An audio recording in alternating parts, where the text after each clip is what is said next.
The precinct was buzzing with tension, officers moving in and out, the air thick with unspoken authority. It was just another day, until it wasn't.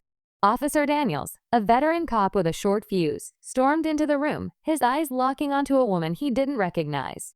She stood tall, her natural curls framing her face, her expression calm yet commanding.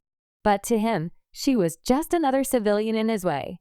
"Step back," he barked, shoving past her with the force of someone who believed the badge gave him the right to do as he pleased. When she didn't flinch, his anger flared.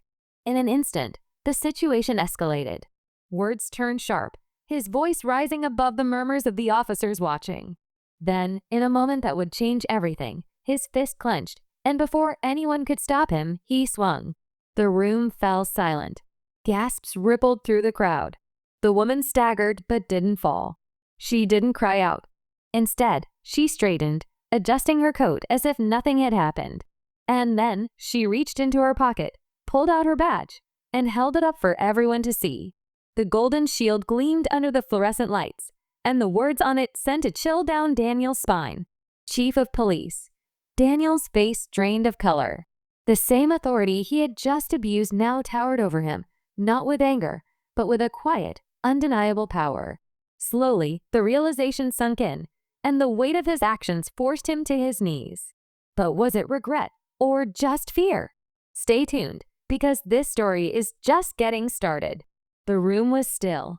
Officers who had been watching in silence now shifted uncomfortably, their eyes darting between Daniels and the woman standing before him. The badge in her hand wasn't just proof of her authority. It was a mirror, reflecting everything he had just done back at him. His breathing was heavy, his fists still clenched, but now not out of anger, out of fear. Chief Harris didn't say a word at first. She let the weight of the moment settle, let the tension wrap itself around Daniels like a rope tightening with every passing second. She had been here before, standing in rooms where men like him judged her before knowing a thing about her. It wasn't new, but it never got easier. An officer near the back took a cautious step forward. "Chief, are you all right?" The words felt small, almost fragile in the thick air. Harris finally spoke, her voice steady. "I'm fine." She looked down at Daniels, who still hadn't moved from where he knelt. "The question is, what happens next?" Daniels opened his mouth to speak, but nothing came out. His usual confidence, his authority, the power he carried in every room he entered, it was gone. Stripped away in an instant. He had spent years enforcing the rules, making sure people knew their place. But now the roles had flipped, and he was the one under a microscope. A few officers exchanged uneasy glances. Some looked guilty. Others looked relieved. And then there were those who stayed silent, watching carefully, as if waiting to see which way the tide would turn. Chief Harris let out a slow breath.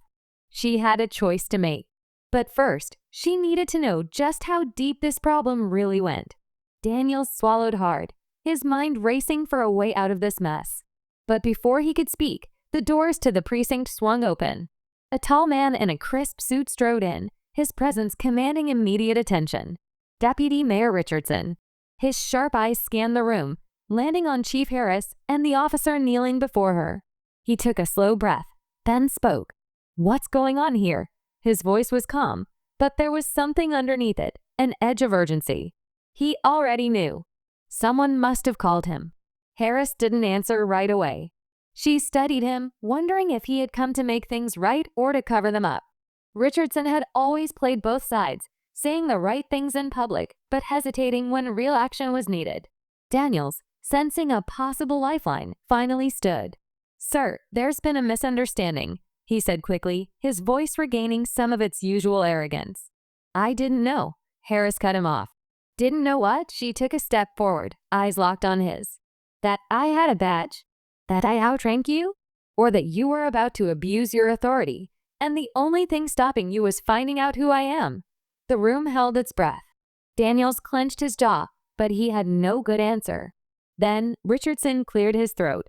"Chief, I think we should discuss this in private." His tone was smooth, practiced, like a man who had cleaned up messes before. Harris shook her head. "No, we discuss it here." She turned to the watching officers. "Because I need to know how many of you knew this was a problem and stayed quiet. A ripple of unease spread through the room. And then, from the back, a voice finally spoke. "There's more you don't know, Chief." The room turned, eyes searching for the speaker. The real truth was just beginning to surface. The room fell into a heavy silence.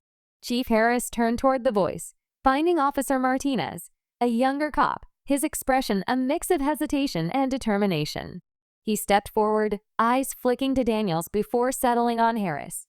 "There have been complaints," Martinez said. "Not just about him. Others, too. People speak up, but nothing ever changes." A murmur spread through the crowd. Some officers looked down, others shifted uncomfortably. Daniel's face tensed, but he said nothing. Chief Harris studied them all, feeling the weight of something much bigger than just this moment. She took a slow breath. "That changes today." Richardson opened his mouth to protest, but Harris held up a hand. "No more private discussions. No more cover-ups. If this department stands for justice, then that has to start here." Her voice carried strength, not just as an officer, but as a leader. "And if anyone thinks otherwise, turn in your badge." For a long moment, no one moved. Then, one by one, officers straightened, some nodding. A shift was happening.